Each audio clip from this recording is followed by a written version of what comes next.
By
the way, we are live on the stream now, so Okay. Hello, just so that everybody. everybody knows that we're trying to figure out something, and we're just not faking everybody out. So, hello, everybody. And here's the joys of doing things on a live show. Paul is having his house painted, and he moved his PC into the sunroom, which, if you've watched the podcast before, you'll notice that's not Paul's usual background. And he has no audio. He can't hear us talking right now, so I could say nice things like Paul's actually a good writer, and he would not hear that, which is, kind of where we're at with life. And so now we have Paul doing something, trying to figure out his audio. And yeah, this is why live shows are tough. Basically, I'm Skyped into our producer, Suncast, who does the camera switching and makes sure we look all good. And then Paul uses another service called vMix. Yeah, we have no audio. But the thing is if Paul says something, we can actually hear him. Oh, man. This is called the Friday fun.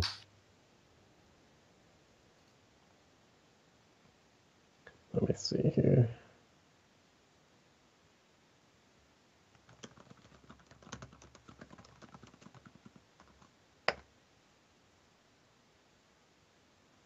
Da, da, da, da, da.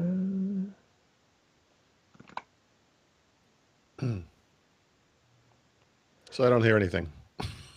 Obviously. Oh, we can hear you. How do I fix it? Yeah, we can hear you. I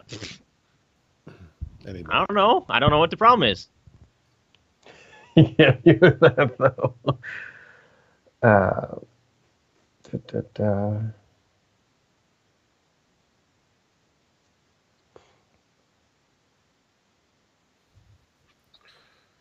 I'm trying to think. So it's clearly it's using Chrome or Firefox.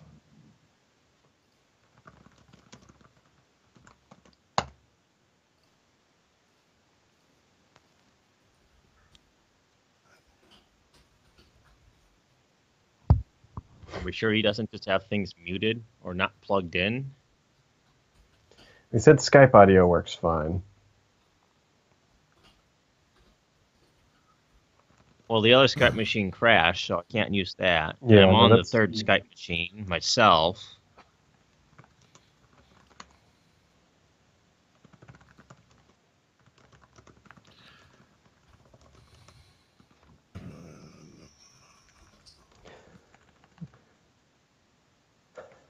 Just will install it. It'll take 2 seconds to install. I'm currently going to see if Paul's using Chrome right now and it's not working. Edge doesn't work with vMix, so I'm telling him to install Firefox. No. What? Normally, I would be fine doing vMix myself, but I don't have the bandwidth for the video return. Yeah, There's no way that's to turn that off.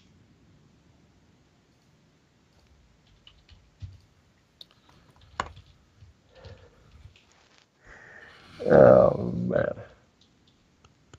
We will get to the show eventually, folks. I do promise that. But it's how we get there is going to be.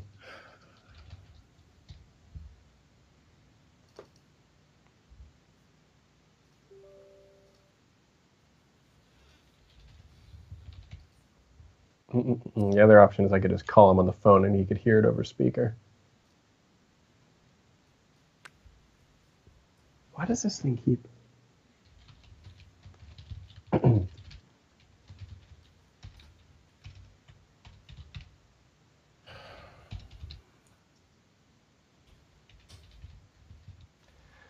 Well, if I had any good jokes, I would tell them right now, but I don't think I know any. We wait for... Oh, Da-da-da-da-da.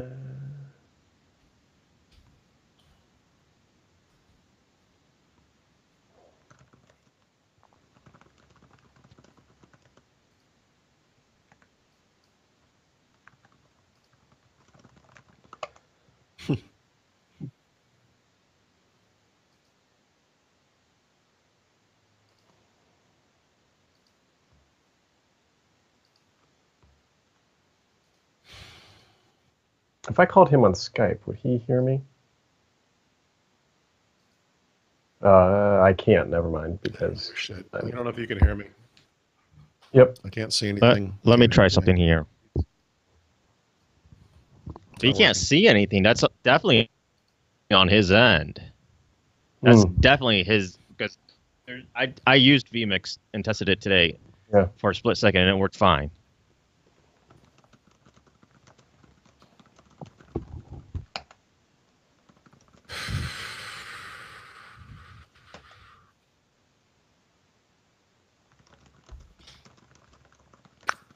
It's not working. Yep. All right. I think we're going to do this the old-fashioned way.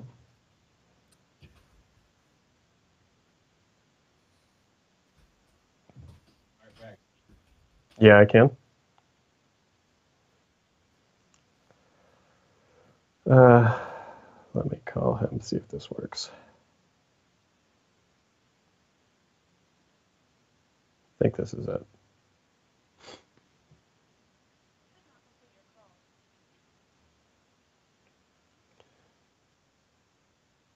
Oh.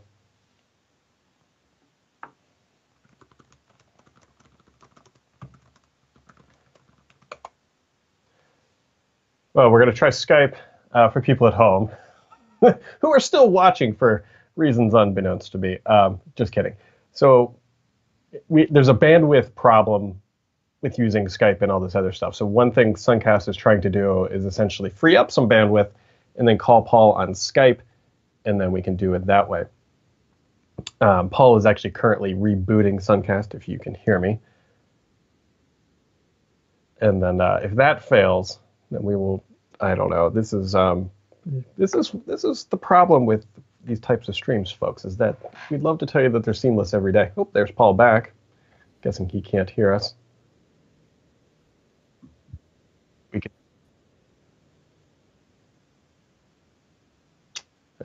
Nope.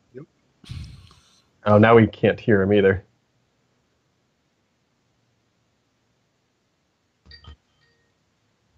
I can hear Skype ringing somewhere. I can't hear you now. I can't see you, but I can hear you. Okay. You might have to close VMix. I did close VMix. Could I just connect with VMix for video? Or is that weird? Not really. We have audio or video. Choose one. Oh, hold on a second. Hold on. Let me see. You know what? Oh, boy. Yeah, this is going great. I think. Let's see. It's weird. Like, I think Chrome wasn't really ending, which might have been the problem with Firefox. Mm. Nope, that looks promising. Okay. I think it's Suncast working the ones and twos behind the scenes, making it work. That is just frustrating. Oh, sure. There he is. And he can hear us. Yeah, so you can see me now, Brad? Yep. Oh, nope, can't see you anymore. Wow, something popped up. Suncast screen, I see half of you now. It's half is enough. Uh-oh. I'm just going to leave everything off. I don't know what to do. I don't know what happened here. There we go. All right, I think we are back in business. And Suncast, I am ready whenever you are.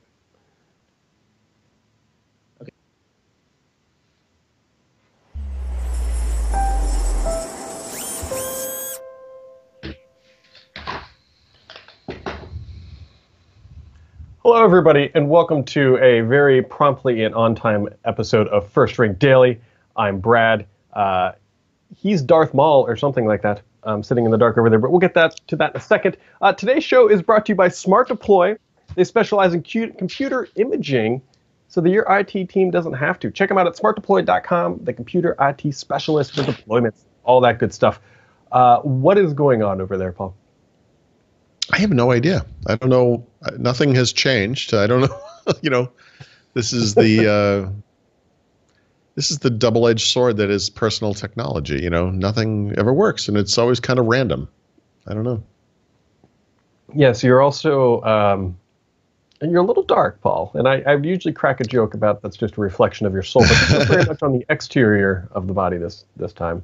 Yeah, I'm in the sunroom today because my office is being painted, so it looks like the set of Dexter in there, as somebody pointed out on Twitter. So it's a little bright because unfortunately behind me is all these doors and windows and things. And yeah. I can't close the shades because there are no shades. I will tell you, it does look like it's warm outside, but I suspect that it is not. Oh, no, it's like 25 degrees out. Yeah. Yeah, that's... I knew that because we had that weather yesterday, and unfortunately, you don't have much good news on the horizon, I think, for this weekend. So... Yeah, pretty much I'm just looking forward to April now. So other things that are going on, and, diving into the show here, folks... Paul, I think you've seen this, but EA, the Electronic Arts, the masters of buying properties and then killing them slowly over time. Yep. They are buying Respawn, and if Respawn doesn't ring a bell, they're going to be acquiring Titanfall.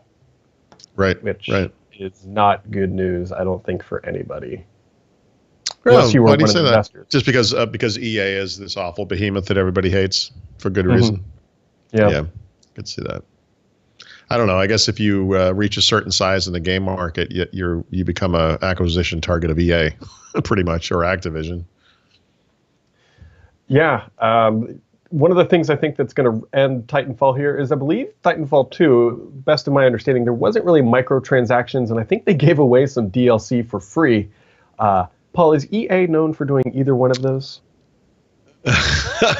EA is known for creating its own online service, even though all of the platforms it plays on already have their own services. So no, right. they are, if they are good at anything, it is monetizing. Yep. And so I suspect that if you want a new Titan in Titanfall 3, you will get one for a certain amount of third-party currency that you will have to buy, just like the coal miners back in the early 1900s. Also, you'll probably get it early if you join EA Access, which is available now for a lifetime fee of just $1,000. And for $20,000, they'll let you come help make the game, but not pay you. Yeah, exactly right. You can get an actual mech. Speaking of games, though, one of the things I'm actually looking forward to this, even though I don't have an Xbox One X yet, Destiny 2, the ever-popular game that has a very bad ending, at least from the first iteration of the $60 that you paid. It's going to be bumped up to 4K on both the PlayStation and the Xbox, but as we all know, the Xbox One X has this sounds kind of weird, a better 4K. It's not checkerboarding. We believe it's going to be native. And that's coming in December. Yeah. Somebody had, I was sort of privy to that happening on the Xbox, at least.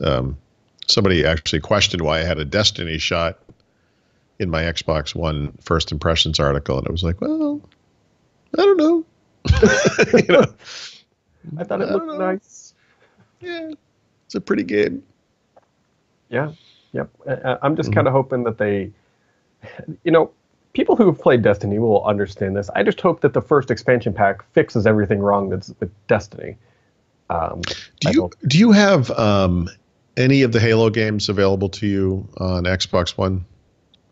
I have a couple of them. I believe I bought Halo 5. That one, I should be able to get that. Why? Because I've gone back and looked at them again because, they're being enhanced, right, for Xbox One X. And I got to say, especially Halo 3, which has really surprised me. It's an interesting reminder of why the guys that made these games are so great, And you see elements of Halo in the Destiny games. For sure, but when you go back, if you could go back and just look at the beginning sequence of like Halo 3, or even the opening sequence of Halo 5 too, by the way, it's kind of a nice reminder, like, of how awesome this stuff can be. It's interesting. No, I don't disagree, especially playing the new Call of Duty. Just kind of like going back to basics, just like taking up all the crap that surrounded just basically FPS shooters and that they piled on over the past 10 years. And when you strip all that away, like going back to Halo 3 and those types of games, you get back to just what was fun. Grab the gun and go. Gamer. Yeah. I mean, I will say I feel like what it must have been like to be Michael Jordan coming back to the NBA and playing for the Wizards. It's like I used to be really good at this game. What happened? Because I think like my Call of Duty World War II, my stats like a week later have got to be the worst I've ever compiled, like for multiplayer. KD ratio, however you want to look at it. It's like it's just horrific. But it's awesome. I don't know, slow. I don't know. I just spent a lot of time running around a corner getting shot in the face. Just another day that ends in Y for Paul Thurrott. Yeah, exactly. It's Paul, we didn't talk about this too much when this was announced, but now that I've got the build on a new machine, you can now basically, the Microsoft Store being rebranded from the Windows Store to Microsoft Store, you can now buy Surface hardware through it, finally. Yeah, sort of. So have you looked at this yet? A little bit. I mean, enough that I pulled it up, but I didn't actually try to buy anything. Yeah, no, I know. In my experience, because you can kind of see this in the like the shipping builds of Windows 10, right? Like you don't actually need like an insider build, although I'm looking at it now. Now I don't see it, but I went in here yesterday, and it's like, oh, new Surface devices, and you click on it, and then it goes to the web, you know. Oh, no. So I assume the idea here is that they want to have it right in the store. And I think, honestly, what they need to do is start adding some stuff to the top. Like they should have a Surface link up there, right? You know, like apps, games, Surface, you know, smart. Yeah. The only thing I could see potentially with that is that if you're Lenovo, you probably don't want that Surface link in the Windows Store. Yeah, that is a good point.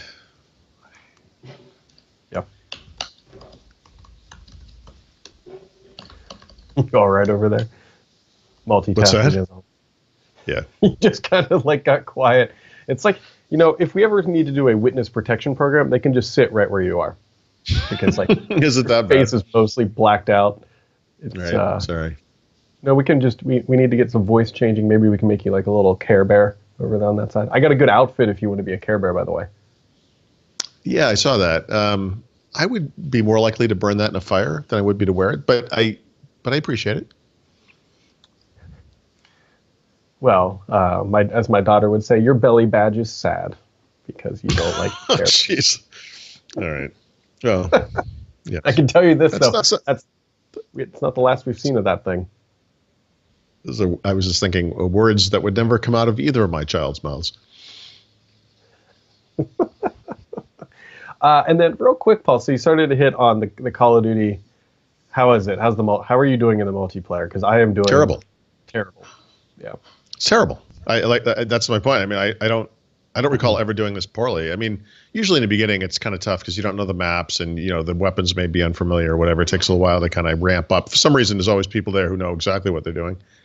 That has not been the case for me though. Like it's just been terrible. Like I've never really. I mean, I've had a couple of decent matches for sure, but I mean, I absolutely have a negative kill-death ratio right now. Like, I don't know what's going on. I just run around and get shot. I think I'm basically just trying to level up so I can get better weapons at this point. I will tell you that the game, I want to say it's Griffin Ball or something like that. It's it's a lot of fun. If you can get it, I play with about 4 or 5 different people, and when we can get a whole squad running, it's a lot of fun. It can be really frustrating if you're in a laggy room, which, by the way, we should have dedicated P2P servers because you guys made a whole bunch of money on this game. Don't tell me you can't afford it. But, yeah. Yeah. So, real quick here, Mr. Pot. Whoop. There we go. Yeah. Do you work in IT? There's probably a pretty good chance you do, especially if you're watching this show. Are you deploying new images? Are you upgrading to Windows 10? Or are you fixing a machine that maybe your coworker dropped in an elevator while going up to a conference on another floor, which I've actually done that before, so that's not a personal story, just kidding, it is. But if you are deploying images to new machines, SmartDeploy can help you out. They've got these awesome driver packages. It's so awesome, actually, it's been patented. And they could take the pain out of deploying new images to machines. Seriously, like, a lot of people say that this is the worst part of their IT job, especially the IT pros. And SmartDeploy makes it a lot better. And everything is built in with simple-to-use wizards. Just drag and click, and you're done. It takes the pain and the time out of it, giving you more time to do what you need to do today. Wouldn't that be nice? Go check them out at smartdeploy.com/Thurrott for a free offer. And those licenses last forever, and they'll give you 1 year of support, and they'll let you just play with it. It's seriously worth it. Go try it out, get your time back, deploy those images, and have a better day. That's SmartDeploy, guys. I need to have a better day. You do. You're struggling over there today, man. I don't know what's going on. Yeah. It's been a tough morning. Yeah. Well, tell us about your tough morning with the Pixelbook.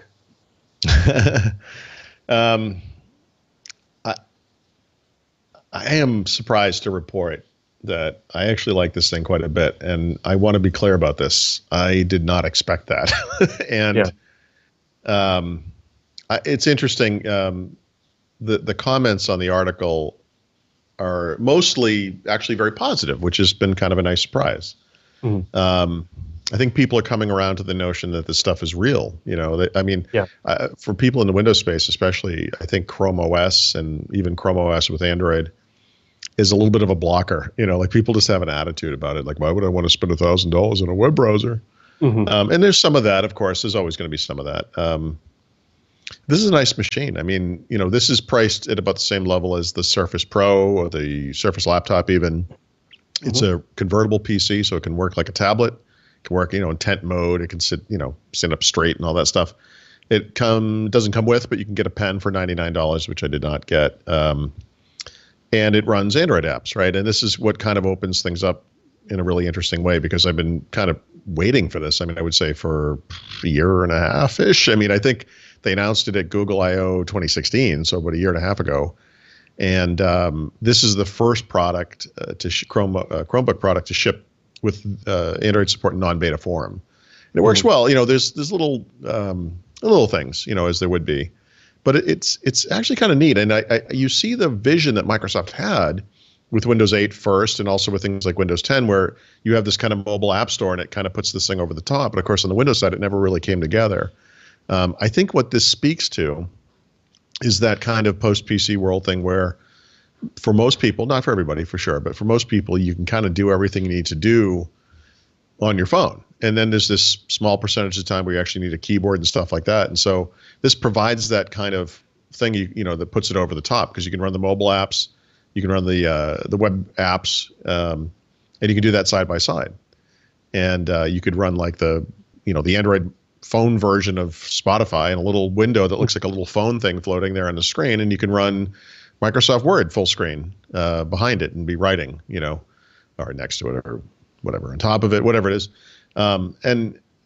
This has been like the dream or the theory, and I think this is the first time I've seen it work in reality. So I've only had it for a day. I'm not gonna, I'm not switching platforms or anything like that. But this is viable, and it's very interesting, and I think it serves the same role in the Android/Chromebook space as Surface does in the PC space. It's aspirational. It's expensive. It's something most people wouldn't buy or couldn't afford. But you might look at this and say, this is awesome. I guess I'll spend $400 on this other thing instead, And I think it will solve the need, if you will, for many, many people. So this is something Microsoft needs to be worried about. This is surprisingly decent. Yeah, I think a lot of people are going to get hung up. Yeah. I think a lot of people are going to get hung up on that $1,000 price point, to your point. I mean, that's a lot of money for when you compare it to, say, a Surface laptop or a MacBook Air or an iPad Pro. But to your point, and I tend to agree with this, is that the vision is there, and you can see how, with a little bit of time and then refinement, that this is actually a very viable roadmap at the end of the day. Yeah, I mean, well, you mentioned Surface Laptop is kind of interesting. I mean, obviously, you could upgrade to Windows 10 Pro for free on the Surface Laptop, but if you compare Surface Laptop with Windows 10s to this, I mean, honestly, you got to kind of throw it to this. I mean, this is a much better device. Not the hardware itself, although, some people may prefer it, but just the whole value equation. I mean, when it comes to web apps, Chrome is the best way for that to happen. So you got that, and then it has the best mobile apps platform on there as well. So it's interesting.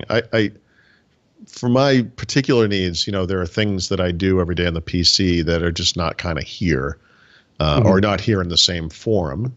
And so, there's always that kind of weird transition thing where you're like, well, how do I want to edit graphics and I want to put them on our website, or I want to do whatever. I mean, you have to kind of think about that stuff. But I think this is surprisingly, it's surprisingly decent. It's a terrible way to say it.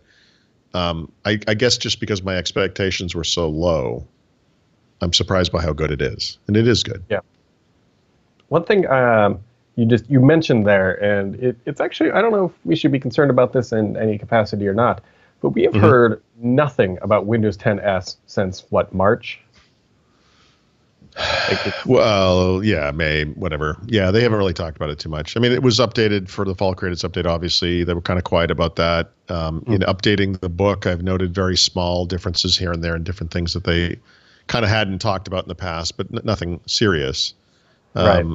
I'm sure if you were to ask Microsoft about this today, they'd say, well, there's nothing to say. It's just Windows 10, And I mean, sort of. But yeah, you don't see a lot of new PCs coming out running Windows 10s per se, although I guess we've seen a couple in very limited capacities for frontline workers, or whatever they're called, or first-line workers, whatever. Yeah, I guess that's true. But that's kind of an interesting thing right there. I mean, Microsoft is going after these kind of vertical and niche markets with Windows 10s. And this thing is just like it's for everybody. And I'm sure that's how Microsoft wants Windows 10s to be. It's just that the App Store isn't there yet. Although, let's be fair there too. I mean, the Microsoft Store, the Windows Store, whatever we're calling it today, has gotten a lot better even in the past couple of months, Yeah. So we'll see. And folks, it is Friday here. And on Friday, we always like to take a look back at some of the comments and other shenanigans that take place on the site. Sometimes good, sometimes bad. But Paul, I believe this is true. Somebody wrote it on the site. So it must be true. It must be true. But as per usual, folks, the ongoing joke on the show is that I can never pronounce usernames, and this trend is not changing with this person. I'm guessing R. Candelori would be their name. It says the current emoji keyboard is US only. That was in the latest Insider build. Well, okay. Yeah. I mean, is that true only of the Insider build? I don't know, but does it really matter that if Microsoft shipped out an emoji keyboard that is not available in other languages or regions, to me is the epitome of Microsoft just, as he puts it, shooting themselves in the foot. It's just funny because there's no reason why another country should not be able to access an emoji keyboard. Everybody loves them, Paul. We will never stop hearing from anyone who lives outside the United States when something like this happens. And I get it. I mean, I can't. What are you going to do? Of course. I just think this is just the epitome of Microsoft to me. But the next question actually comes from, it was actually in the forum. So I do browse the forums when I'm looking for this stuff. It's from David Up. And he went through a long series of, he's trying to find a family calendar, and he's been having troubles with it. And so, Paul, I was curious if you guys do, or if your family does use a family calendar, what online service do you use, and how does that work for you? So we don't use a family calendar, but we do calendar sharing through Google Calendar, which kind of results in the same thing. The idea is that if you think about how any calendar works, you have like check boxes next to each of the calendars you can display or not display. And so, when you share your calendar, obviously you get, in my case, my wife's calendar. My wife gets my calendar. So like when we go to Ignite in September, she turns off the display of my calendar because it is a dumpster fire of meetings and appointments, and it just clutters up the whole view, and she can't see her own stuff. That was one of the benefits of Outlook.com Premium, right? That you had this, that the sharing of not just calendars, but I think other things like contacts and so forth was supposed to be very simple. I never took advantage of it. But of course that service isn't offered anymore either. So you should be able to share calendars. I mean, it's a little ponderous to do it on a user by user basis, but you should be able to do that if that's what you want to do.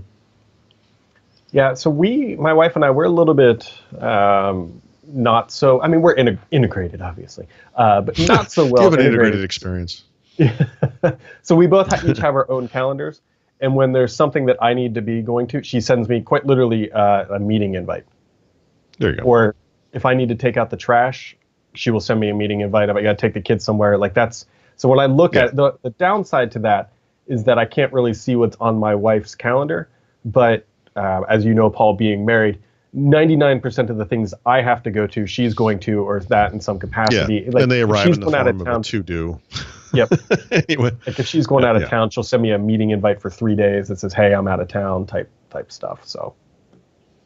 Yeah, my wife has separated her calendars, so she's like she actually has a family calendar. That's the one she shares with me, because I don't really care when she has work calls and stuff like that during the day. But she has a calendar for that too.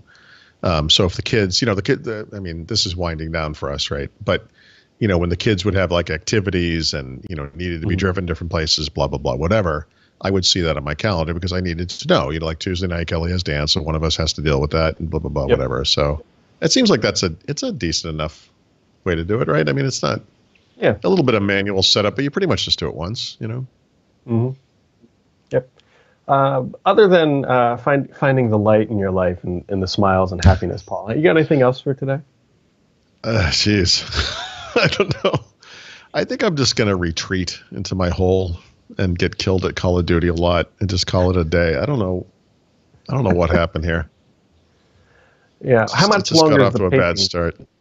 How much longer is the painting going on? Yeah, that's what I keep asking every day. I mean, my office will be done today. I mean, there's only a couple more days, so maybe Monday, Tuesday, something like that. We got plumbing stuff to finish, same time frame. We got a backsplash in the kitchen. Nobody should care about that. But I mean, I literally just had this conversation with my wife this morning. I'm like, I need this to end. Like, I need this just to be done. I can't. Like I enjoy everyone that comes to the house. They're all great guys and everything. It's just, it's disruptive. And I mean, I'm just throwing this out there. They're probably not coming to your house for free either. They're not coming over because they like you. No, that's true. I asked the guys if I bought you lunch a couple of days, would they knock like $1,000 off the price? And the answer was no. So it's not a free service. So that's when you start ordering like ribs and steak just for yourself for lunch. And be like, you guys could have had this. You should. The conversations we have over this are incredible because we have like a plumber doing faucets and everything here is like 1980s out of date stuff, And in the case of faucets and things like that, shower heads and so forth, it's all like this silver and gold stuff that was probably the height of fashion in 1982. And I can't get rid of this stuff like quickly enough. Like I hate it. That said, I literally just said to my wife this morning, like, if you would just want to put a stop to this, we could just be done. I would be okay with that. I could live with the gold. I just need this to stop. Yeah, when we moved into our house, very similar thing. I replaced all the doorknobs. Exact same thing. We went from like the little, like it almost looked like light bulbs, but they're brass and they're very 1980s. Yes. But what I wasn't, I was 24 years old at the time, and I walked through the house and I was like, 1, 2. There's a lot of doorknobs in here. You never realize that until you have to replace them. And then you realize they're like $40 a pop. Yep. So I just talked about doorknobs with my wife today because one of the first things we did was replace the locks right on the front and the back door. Yeah. The door that's behind me is actually being replaced on Monday, as well as like a screen door type thing on the front. Mm-hmm. But I was standing in the kitchen. We were talking about this, and I looked over. There's like in the kitchen. There's a door down to the cellar, which has a deadbolt on it for some reason, which we've removed, and a doorknob, obviously. And then there's a sliding door into my office, and it has like a little handle that's metal. And those things they're gold. And I was like, we're never going to be done. Like every time you turn around, you're like, what about that over there? And then like once you notice it, you can't stop seeing it. I could have infinite money, and I would never be done fixing this place. Well, I want to be done fixing. Congrats on your new purchase, Paul. Yeah, your infinite purchase. Well, folks, technicalities aside, that does it for today. Today's show is brought to you by SmartDeploy, hardware-independent imaging software for 50 to 50,000 users. Check them out, smartdeploy.com/Thurrott, and we'll catch you right back here on Monday.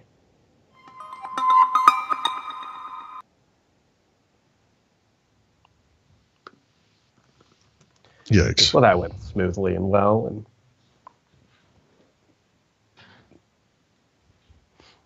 what level are you in multiplayer, Paul? It's a good question, Brad. Let me look because I just Well, let me throw this out there.